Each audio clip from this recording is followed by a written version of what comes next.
आदरणीय दर्शक महानुभाव, अध्यात्म सन्देश युट्युब च्यानललाई हेरिरहनुहुने पुरातन एवं नूतन सम्पूर्ण दर्शक महानुभावलाई एकमुष्ट श्रीहरिको सादर नमन टक्र्याउन चाहन्छु। हामी यो अध्यात्म सन्देशमा वैदिक सनातन धर्म सम्बद्ध र हाम्रो अध्यात्मसँग जोडिएका हरेक गतिविधिहरू र शास्त्रका समीक्षाहरूलाई प्रभाव गर्दै आइरहेका छौँ।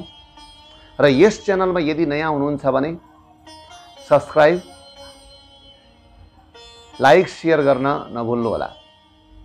जुन सब्स्क्राइब गरेर तपाईले बेल आइकन समेत थिचेपछि हामीले लगाएका भिडियोहरू तपाईँ समक्ष आउनेछन् र तपाईहरू सबैमा यो सद्ज्ञान गीता ज्ञानको प्रचार हुनेछ।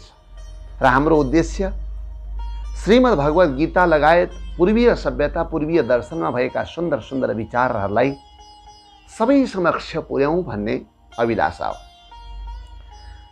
म आज यस्तो विषयवस्तु लिएर आएको छु, परमात्मा अथवा ईश्वर कस्तो हुनुहुन्छ, भगवान कस्तो हुनुहुन्छ, भगवानको लीला चरित्रलाई कसरी बुझ्न सकिन्छ। मानव र यानी कि संसारमा आएको जीवात्मा भनौँ या मानव, जीवात्माको समुच्च कोटिको जाति मानव र भगवानको अवतारमा के फरक छ, तपाईँ हामीले गर्ने क्रियाकलाप र भगवानले अवतार लिएर गर्ने क्रियाकलापमा के कति फरक छ भन्ने विषयवस्तुलाई म प्रस्तुत गर्न अगाडि आएको छु। र चौथो अध्यायको पहिलो श्लोकमा जीवात्मा पनि धेरै पटक आउने, ईश्वरले पनि अनेकन पटक अवतार लिने, तर फरक के हुन्छ भन्दा जीवात्मा हामी सामान्य मानवहरू आफ्नो पूर्वजन्म, यो जन्म र हाम्रो गति केही पनि बुझ्दैनौँ, भविष्य र भाग्य समेत हामी आफै जान्दैनौँ। तर ईश्वर जन्म जन्मान्तरका हरेक कुरा जान्दछ, ऊ त्यही भएर ऊ सबैको साक्षी हो। त्यसपछि यो कुरा बताएपछि भगवान स्वयं भन्नुहुन्छ, यो चतुर्थ अध्याय श्रीमद् भगवत गीताको चौथो अध्यायको 6औं श्लोक हो। अजोपि सन्नव्ययात्मा भूतानामीश्वरोऽपि सन् प्रकृतिं स्वामधिष्ठाय सम्भवाम्यात्ममायया। यो यति गहन रहस्य बोकेको श्लोक हो सज्जन, जुन श्लोकमा विशेष भगवानको स्थितिको वर्णन गरिएको छ। यो श्लोकमा 6वटा कुराहरू बताइएको छ, जम्मा 6वटा कुराहरू एउटा श्लोकमा बताइएको छ। के बताइएको छ? भगवान अजोपि, भगवान अज हुनुहुन्छ। अज भनेको अजन्मा। हेर्नुहोस्, भगवान चाहे राम अवतार, चाहे कृष्ण अवतार, चाहे अन्य अवतारहरू, जे अवतार लिएर भगवान संसारमा आउनुहुन्छ, ती सबै अवतारमा भगवान के हुनुहुन्छ? अजन्मा हुनुहुन्छ। उहाँ जन्मनुहुन्न। परमात्मा संसारमा जन्मिएर आउँदैन, जीवात्मा जन्मिएर आउँछ। यानी कि ईश्वर जन्मदैन, किनकि जन्म भएको व्यक्तिको मृत्यु हुन्छ। हामी जीवात्माहरू अव्यक्तादीनि भूतानि व्यक्तमद्यानि भारत अव्यक्तानि त नान्येव। हामी पहिले पनि अव्यक्त थियौँ। अव्यक्त भनेको शून्यतामा थियौँ, हाम्रो अस्तित्व थिएन। फेरि पछि बीचमा देखा पर्यौँ, हाम्रो प्रपञ्च भयो, घर भयो, व्यवहार भयो, सबै थोक भयो, अन्तिममा पनि हामी हुँदैनौँ। हाम्रा पूर्वजहरू यसरी नै गइरहनु भएको छ। अब अहिले हामी छौँ, भोलि हुँदैनौँ। तर ईश्वर कस्तो हुन्छ भन्दा ईश्वर अजः, ऊ जन्मदैन, नजन्मिएपछि मृत्यु हुँदैन। जन्म भनेकै जकारात् जननम प्रोक्तम मकारात् मरणम स्मृतम। जन्ममा भएको पहिलीको जन्म हो, भरे जनन हुनु, पृथ्वीमा आउनु, जन्मनु।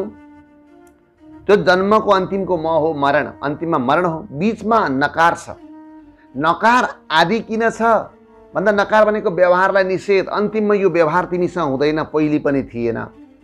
अनि नकार चाहिँ किन स्वर वर्ण बेगर व्यञ्जन वर्ण मात्रै छ, हलन्त छ, आदि छ भन्दा तिम्रो सम्पूर्ण व्यवहार चाहिँ न छैन है। पहिले पनि थिएन, पछि पनि हुँदैन, बीचमा तिमीसँग व्यवहार छ। त्यो व्यवहारसँग तिमी छौ, न पहिले थियौ न पछि हुनेछ। जन्म शब्दले नै हामीलाई बुझाइरहेको छ। त्यसले गर्दाखेरि भगवान त अज न जायते इति अज जन्मनुहुन्न। भगवान देवकीको गर्भबाट पनि जन्मनु भएको होइन, कौशल्याको गर्भबाट जन्मिनु पनि भएको होइन। त्यो त भगवानको एउटा लीला हो। अब एउटा विशेषता अझ अहिले यही मात्रै भनिराखौँ, भगवान अजन्मा हुनुहुन्छ, भगवानमा जन्म मरण छैन। भगवान त अव्यय आत्मा, अविनाशी आत्मा हुनुहुन्छ। आत्मा त कहिल्यै विनाश हुँदैन, विनाशी आत्मा र अविनाशी आत्मा हुँदैन। तर विषय वासना र सांसारिक भोग विलासले जुन आत्मालाई भ्रमित बनाउँछ र अनेकन शरीरमा भ्रमण गराउँछ, त्यो भयो जीवात्मा। आफूले गरेका कर्मद्वारा संसारमा कोही सुखी, कोही दुखी, कोही राम्रो, कोही नराम्रो, राम्रो योनिमा नराम्रो योनिमा हरेक प्राणी भएर हामी आउँछौँ। तर ईश्वर अव्यय अविनाशी छ, ऊ विनाश पनि हुँदैन, उसको आफ्नो सत्ता।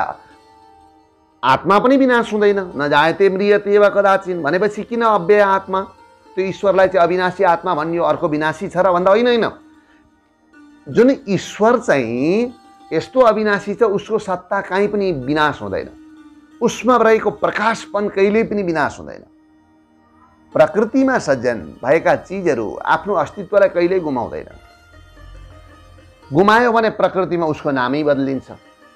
कागतीमा अमिलो हरायो भने कागती नै रहँदैन। मणिले प्रकाश दिन छोड्दैन, काँस जति चम्किलो भए पनि, मणि जस्तै भए पनि प्रकाश दिँदैन। यो संसारको यथार्थता हो। त्यसले गर्दा ईश्वर अव्यय आत्मा अविनाशी छ, उसको सत्ता, उसको प्रकाश, उसको ऐश्वर्य, उसमा भएका विभूति, उसमा भएको शक्ति सामर्थ्यता कहिल्यै रूपान्तरित हुँदैन। त्यही भएर ईश्वर अजोपि सन् सत अव्यय आत्मा, ऊ अविनाशी आत्मावाला छ। अनि दुईटा कुरा भयो, एउटा ईश्वर जन्मदैन मर्दैन, जन्म र मृत्यु नभएपछि विचलित हुने भएन, बढ्ने पनि कुरो भएन। त्यही भएर भगवानको अवतारमा जन्मिएर भगवान बढ्दै बढ्दै जानुहुन्छ र 16 वर्षको भइसकेपछि भगवानको बढाइ सकिन्छ। त्यहाँभन्दा उँधो माधुर्य लीला गर्नुहुन्छ, माधुर्य गुण देखाउनुहुन्छ, संसारलाई मोहित बनाउने गुण। र 16 वर्षदेखि यता चाहिँ मोहित बनाउने गुण रहन्छ प्राय मानवमा, त्यो हामीमा पनि हुन्छ। र त्यहाँदेखि भगवान बढ्नुहुन्न। त्यही भएर भगवानका जुगा छैनन्, दादी छैनन्, भगवानको चाहिँ हाम्रो जस्तो विकृत फुलेको केस छैन।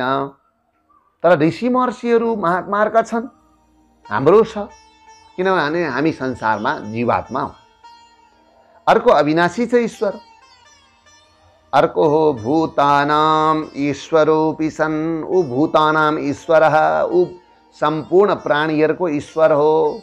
यो भगवान ईश्वर परमात्मा कुनै जाति विशेषको, वर्ग विशेषको, लिङ्ग विशेषको, क्षेत्र विशेषको, कुनै स्थान विशेषको होइन। ईश्वर ईश्वर भनेको त भूतानाम ईश्वरोपसन्, सारा प्राणीहरूको ईश्वर हो।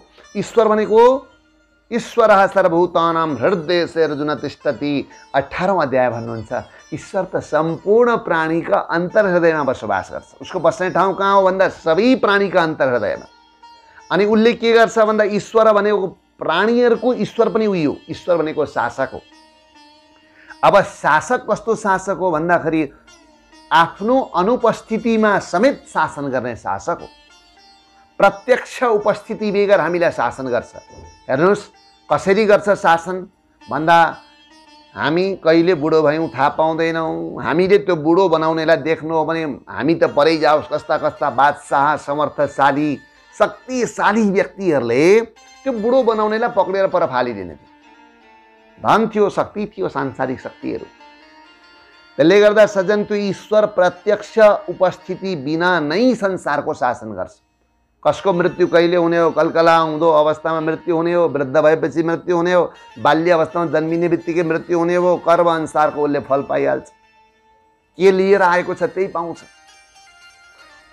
त्यसले गर्दा सज्जन त्यो ईश्वर हो, सबै प्राणीको ईश्वर हो। उसले हरेक प्राणीलाई फल प्रदान गर्छ र शासन गर्छ।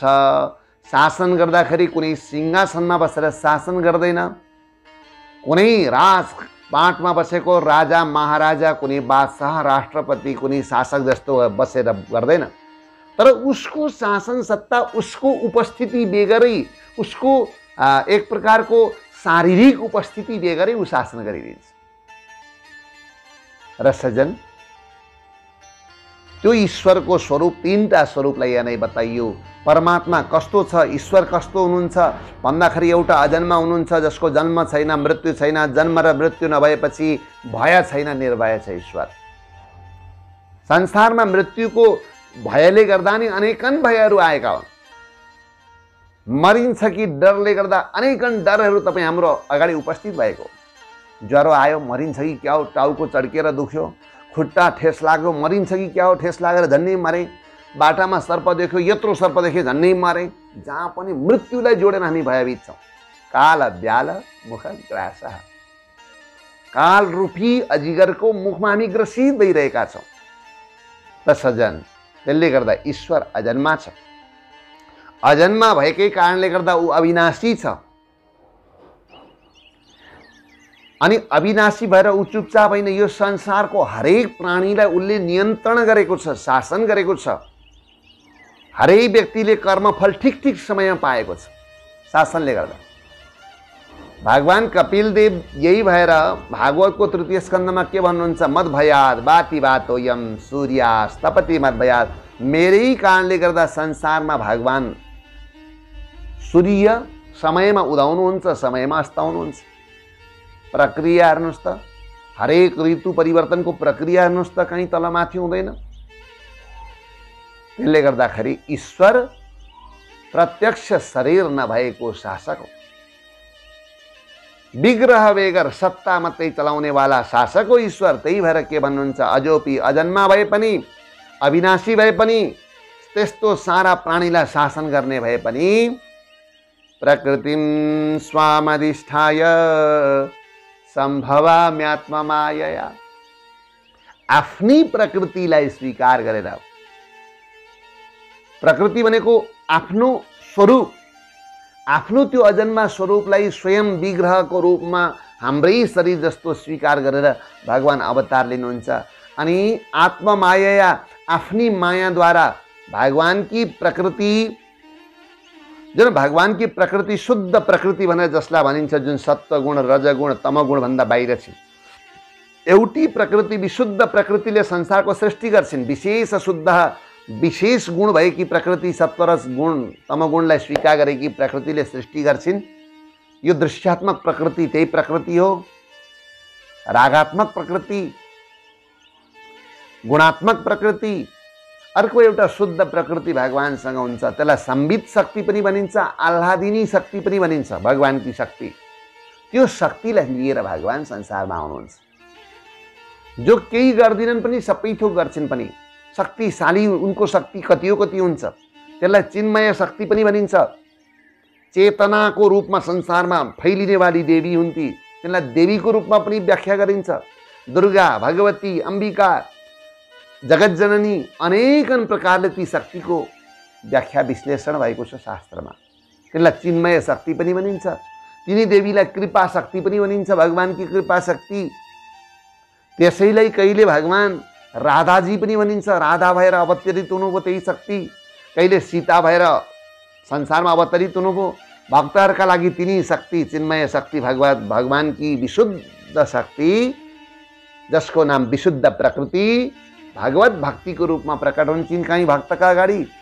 जो अध्ययन र निधिध्यासन गर्ने अनि उपनिषदहरूको उपासना गर्ने, साधना गर्ने भक्तका लागि तिनी ब्रह्म विद्या भएर उपस्थित हुन्छन्। ती सबै शक्तिको नाम, ती सरस्वतीदेखि लिएर सारा शक्तिहरू, ती प्रकृतिम स्वाम अधिष्ठाय, तिनी आफ्नी विशुद्ध आह्लादिनी शक्तिलाई अधिष्ठाय स्वीकार गरेर आत्ममाया, आफ्नी मायाद्वारा म सम्भवामी, संसारमा प्रकट हुने गर्छु, अवतार ग्रहण गर्ने गर्छु। यो भगवानको अवतारको रहस्य हो सज्जन। अब अवतार हुँदा त भगवान हामी जस्तै भएर संसारमा आउनुहुन्छ र भगवानको अवतारलाई बुझ्नका लागि ठुलो गहन एउटा रहस्य छ। हेर्नुहोस्, अब भगवानको अवतार कस्तो रहस्य छ भन्दा म एउटा उदाहरणबाट बताऊँ। किनकि उदाहरण एउटा कुरा के बुझ्नु होला हरेक व्यक्तिले भने, जुन ईश्वरसँग जोडिएका जति बिम्ब र प्रतीक हामी उपस्थित गर्छौं, ठुलो शक्तिलाई सानो शक्तिको बिम्ब दिनु पर्यो भने अत्यन्त कठिन हुन्छ। त्यसले गर्दाखेरि ठ्याक्कै नमिल्न सक्छ बिम्बहरू, तर त्यसबाट थोरै अनुसार हाम्रो मस्तिष्कमा एक प्रकारको चेतना प्रवेश गर्न सक्छ। जसरी अग्निमा दुई प्रकारको शक्ति हुन्छ, हेर्नुहोस्, आगो जहाँ बल्छ त्यहाँ दुई किसिमको शक्ति हुन्छ। कुन कुन किसिमको भन्नु होला? आगोमा एउटा दाहीका शक्ति हुन्छ, डढाउन सक्ने शक्ति, अर्को प्रकाशिका शक्ति हुन्छ, प्रकाशित गर्न सक्ने शक्ति। हेर्नुहोस्, डढाउने र प्रकाश गर्ने शक्ति दुईटा अलग अलग हुन्, तर हुन्छ एकै ठाउँमा। आगो बलेको ठाउँमा गएर उही छेउमै जोपियो भने डढाउँछ आगोले, तर अलि पर बस्यो भने उज्यालो गर्छ। अँध्यारोमा हामीलाई उज्यालो चाहिएको हुन्छ, तर डढाउने चाहिँ त्यो दाहीका शक्ति चाहिँ चाहिएको हुँदैन। तर चिसो मौसममा बरु उज्यालो चाहिएको हुँदैन, हामीलाई चाहिएको हुन्छ तातो, न्यानोपन। चिसो हिउँ परिराखेको ठाउँमा हामीले आगो ताप्दा तातो चाहिएको हुन्छ, दाहीका शक्तिको आवश्यकता हुन्छ। त्यो शक्ति चाहिँ कसलाई कुन तरिकाले चाहिन्छ भन्ने कुरा। तर आगोमा गएर, आगो त उपकारक देवतै हुन् भनेर कोही ठुलो अग्नि बलेका ठाउँमा गएर हाम फाल्यो भने के हुन्छ भन्नुहोस् त? राम नाम सत्य हुन्छ, चितामै लाउनु पर्दैन, त्यही राम नाम सत्य भयो, शरीर पनि त्यही अग्निका काखमा मर्यो। तर अग्निलाई सही सदुपयोग गर्यो भने सुख मिल्छ।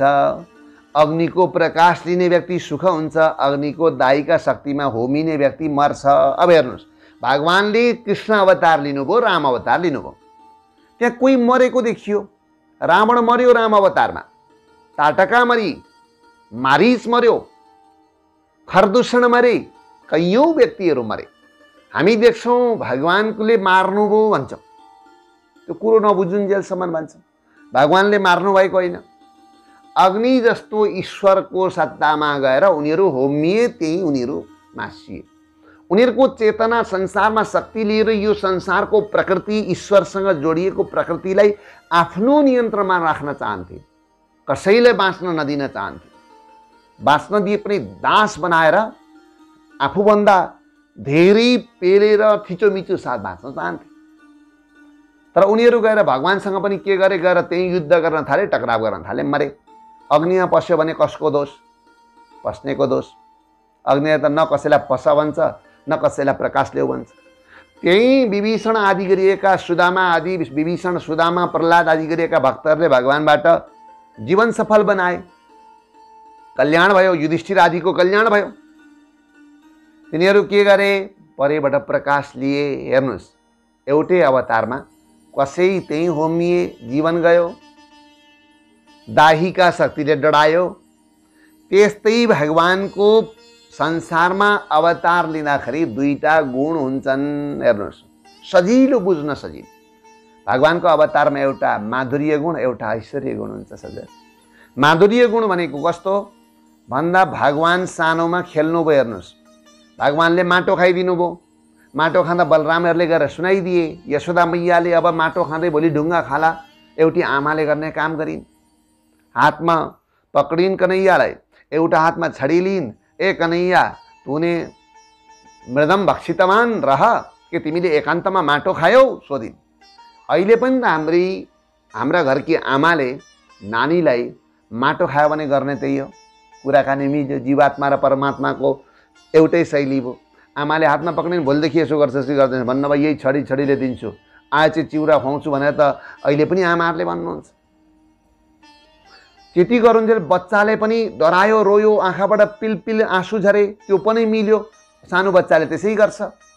हेर्नुहोस्, जीवात्मा र परमात्माको लीला उस्तै भयो। तर अन्तिममा केही नलागेपछि, होइन मैले भनेकै खाएकै होइन, यिनीहरूले ढाँटे, मिथ्या विषमसिन यिनीहरू मिथ्या बोले, सबैले झुटो बोले, मलाई यसै कुटाउँछु भनेको थिए, आरोप लगायो बच्चाले। कन्हैयाले त्यही गरिरहेको थियो। अन्तिममा अहिले पनि बच्चाले आरोप लगाउँछ, स्वाभाविक हो, होइन मैले भन्छ। भरे अन्तिममा तपाईलाई चित्त बुझ्दैन भने मुख बाहिदिन्छु, मेरो जिब्रो हेर्नु। अब हेर्नु, यहाँबाट ऐश्वर्य गुण निस्किन थाल्यो। बच्चाले पनि भन्न सक्छ, तपाईले ढाँटेको जस्तो लाग्यो भने मेरो मुख हेर्नु भन्छ। माटो खाँदा कस बस्या हुन्छ, त्यति पनि बच्चाले जान्दछ। यहाँसम्म पनि अवतारको र एउटा सामान्य बच्चा र भगवानको अवतारसँग मिल्यो। जब मुख बायो, बच्चाले मुख बाउँदा केही हुँदैन, भगवानले मुख बाउँदा ब्रह्माण्ड देखाइदिनु भयो। सारा ब्रह्माण्ड यशोदा मैयाले हेरिन्। अब सामान्य बच्चामा रहेको माधुर्य गुणसँग मिल्यो, त्यसले गर्दा हामीले त्यो कथा प्रेम गर्यौं। ऐश्वर्य गुण यहाँ यशोदा मैयाले ब्रह्माण्ड मुखमण्डलभित्र देखे। सारा ब्रह्माण्ड, भारतवर्ष, भारतवर्षको पनि उत्तराखण्ड, उत्तर प्रदेशको पनि वृन्दावन, वृन्दावनमा चाहिँ जहाँ गोकुलमा एउटा सानो नन्द बाबाको घर, त्यसको आँगनीमा हातमा छडी लिएकी यशोदा मैया कन्हैयालाई हातमा पक्रिएको आफ्नो दृश्य त्यही देखियो। सज्जन, यो हो ऐश्वर्य गुण, लीलाको विशेषता यो हो। अब एउटा सानो यस्तै म उदाहरण सुनाउँ ल। कृष्ण कथामा त यही भयो, वनभोज गरे, हेर्नुहोस् यो जहाँ जहाँ हेऱ्यो ती सबै कुरा ऐश्वर्य। जस्तो सानो 5 वर्षको 7 वर्षको बच्चाले पर्वत उठाउँदैन, त्यहाँभन्दा अगाडिका कृत्य गर्न सक्छ, यो पूजा नगरौँ भन्न सक्छ, प्रसाद मै खान्छु भन्न सक्छ, रोनै गर्न सक्छ। 7 वर्षमा पर्वत बोक्न सक्दैन। यो ऐश्वर्य गुण, हामीसँग ऐश्वर्य गुण छिपिएको हुन्छ, तर ईश्वरको जति ऐश्वर्य गुण हुँदैन। ईश्वरको गुण, ऐश्वर्य गुण स्पष्ट हुन्छ, माधुर्य गुण पनि सँगै हुन्छ। भगवान राम सानो हुनुहुन्थ्यो, कौशल्या भगवान मंगलबारको दिन गणेशजीको पूजन गर्दै थिइन्। गणेशजीको पूजा गर्दा गर्दै त्यस दिन लड्डु चढाउँदै थिइन्। 4 वटा लड्डु राखेकी थिइन् लड्डु चढाउन, प्रतिदिन व्रत लिन्थिन्। आज सुती राखेका राम बेलैमा उठेर आए। यशोदा मैयाले लड्डु चढाउन कसो आँट्दै थिइन्, यता राम आएर यशोदा मैयाका काखमा बसिदिए। रामलाई देख्ने बित्तिकै उनमा एक प्रकारको मातृवात्सल्यता उम्लिएर आयो। भगवान रामले भन्न थाल्नुभयो, म यो लड्डु खाने भन्न थाल्नुभयो। यशोदा कौशल्याले सम्झाउन थालिन्, होइन यो लड्डु बाबु, यो लड्डु भरे चढाएपछि खानु होइन, अहिले चाहियो। बच्चाले त भन्छ चढाउनु होइन, मलाई नै पहिले दे न भन्छ। यस कौशल्यालाई केही लागेन, एउटा लड्डु नदिई भएन। एउटा लड्डु दिइन्, अब 3टा लड्डु चढाउनु हुँदैन कि 2टा कि 4टा चढाउनु पर्छ। अब एउटा चढाइदिएपछि 3टा मात्रै रहे। अब झिकौँ 2टा अघि चढाउने भन्दा पनि आधी हुने भयो। यहाँ 2टा घुँडा टेकेर एउटा हात टेकेर लामो केस भएको राम लड्डु मुखमा पुर्याएर खान थाले। यता आँखाभरि आँसु छन् अघि रुँदाका, मुखमा लड्डु पाएर हाँसो छ। यता कौशल्यालाई आज गणेशजीको मेरो पूजा भङ्ग भयो भनेर उनका पनि आँखामा आँसु छन्। उनले विचार गरिन्, हुनहार दैवनटा जेसुकै होस् 3वटै चढाउनु पर्यो। भित्र पूजा गर्दै गरेको ठाउँमा चढाइन्, तुलसी दल छोडिन्, पर्दा लगाइन्, घन्टी बजाइन्। आँखाभरि आँसु बनाउँदै, ए प्रभु आज यसरी हठ गर्यो यो बच्चाले, मेरो नानीले, नरिसाइदिनु होला, एउटा लड्डु प्रतिज्ञा गरे भन्दा कम चढाएँ।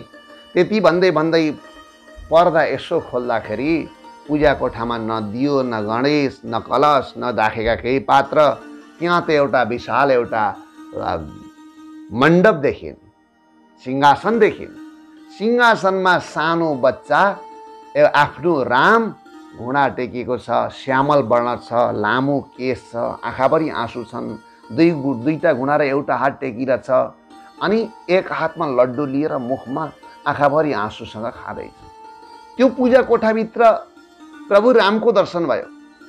कौशल्याले यता फिर्किएर हेरिन्, यहाँ आफ्नो नानी राम छँदैछ, त्यहाँ अर्को राम पनि पूजा कोठामा छ। यो राम सही कि त्यो राम सही, यो राम सही कि त्यो राम सही, साँचो राम यो हो कि त्यो हो, कि गणेशै राम हो कि क्या हो? हेर्नुहोस् त, यो ऐश्वर्य। बच्चा रोनुसम्म ठिक थियो, लड्डु खानुसम्म हाम्रो संसारको जीवात्मा हामी मानवले गर्ने बालबच्चाको लीलासँग मिल्यो, क्रियाकलापसँग मिल्यो। तर अब 2टा राम आँखा चिम्लिन्। त्यस पछाडि अनि प्रभु रामको प्रार्थना गरिन्, हे भगवान, हे गणेश भगवान, के को लीला हो यो? त्यसपछि मेरो छोरो सामान्य छोरो होइन रहेछ, यो त ईश्वर रहेछ। अनि भगवानलाई मनमनै स्तुति गाइन्। आँखा खोल्दा न यहाँ राम न उहाँ राम, राम त ओछ्यानमा। बिहान उठ्ने बेलै पो भएको रहेछ। कौशल्या आज पागल भए कि के भए? यो भगवानको लीला हो। अब विस्मय पर्न थाल्यो। कतिखेर सम्झिँदा यो राम कस्तो राम? कौशल्य विस्मय पर्न थाल्यो। फेरि भगवानले आफ्नी माया व्यक्तनोत विस्तार गरिदिनु भयो माया। यही भएर सम्भवा म्यात्ममाया आत्ममायया सम्भवामी मेरी मायाद्वारा म अनेकन चटकमा अगाडि प्रकट हुन्छु। भगवानको लीला सजन। त्यसले गर्दाखेरि भगवानको लीला संसारमा हाम्रो क्रियाकलाप जीवात्माको भगवानले गरेको लीला, लीला भनेको के हो भन्दा लीयते विश्वम यत्र सा लीला, जहाँ विश्व गएर लीन हुन्छ त्यसको नाम लीला हो। विश्व लीन कहाँ हुन्छ? हामी कहाँ लीन हुन्छौँ? त्यही ईश्वरमा, त्यही परमात्मामा, जुन ईश्वरको विषयमा जहाँ चर्चा हुन्छ त्यो भगवानको लीला हो। त्यही भएर हामी लीला चरित्र रामायण सुन्छौँ, भागवत सुन्छौँ, अन्य भगवानका अवतारहरूका पुराणहरू 18 पुराण अनेक भगवानका अवतारका चर्चाहरू सुन्छौँ। यो संसार लीन हुने ठाउँ हो। त्यही भएर भगवान आफ्नी मायाद्वारा सृष्टि हुनुहुन्छ। जीवात्मा र परमात्मामा यही फरक छ सज्जन। जीवात्माको आफ्नै शैली हुन्छ, परमात्माको आफ्नै शैली हुन्छ। त्यही भएर यो श्लोकमा भगवान यही बताउनुहुन्छ, अग्निमा रहेको दाहिका शक्ति र प्रकाशिका शक्ति माधुर्य गुण प्रकाशिका शक्ति हो, ऐश्वर्य गुण दाहिका शक्ति जस्तो हो। ऐश्वर्य गुणसँग खेलबाड गर्ने व्यक्ति विनाश हुन्छ। जस्तै रावण विनाश भयो। रावण सामान्य व्यक्ति हो तत्कालीन समयमा। रावण त तत्कालीन समयको होनहार वैज्ञानिक हो, तर उसँग के कमी कमजोरी भयो भन्दाखेरि उसले जे काम गर्यो अरूलाई विनाश हुने र आफूलाई रक्षा गर्ने गर्यो। हरेक वैज्ञानिकले, हरेक सचेत व्यक्तिले, हरेक ज्ञानी व्यक्तिले, हरेक उद्योगकर्मीले, हरेक पेसाकर्मीले आत्मरक्षाका लागि मात्रै काम गर्नु हुँदैन। म पनि बाँचौँ, संसार पनि संरक्षण गरौँ, मेरा कारणले कुनै प्राणीको विनाश नहोस्, मेरा स्वार्थका कारणले कुनै प्राणीलाई विनाश नगर्न, यो उदार भावना चाहिन्छ। यो हाम्रो पूर्वीय सभ्यताको समुच्च सिद्धान्त हो। तसर्थ सज्जन यो श्लोक यति व्याख्या छ, यो श्लोकबाट समग्र भगवानका अवतार जीवात्मा र परमात्माको गतिलाई व्याख्या गरिएको छ। अजोपि सन्नव्ययात्मा भूतानामीश्वरोपि सन् प्रकृतिम स्वामधिष्ठाय सम्भवाम्यात्ममायया। यसलाई गीताको 4औं अध्यायको 6औं श्लोक पल्टाएर पढ्नुहोला र यसलाई अरू समीक्षा गरौँला। र आजको बसाइमा यही भगवानको स्वरूप र जीवात्मा, हामी मानवले गर्ने क्रियाकलाप र भगवानले गर्ने लीलाको भिन्नताको विषयमा चर्चा गर्दै आजको अध्यात्म सन्देश यही विश्राम भएको कुरा सबैलाई जानकारी गराउँछु। ओम शान्ति शान्ति शान्ति।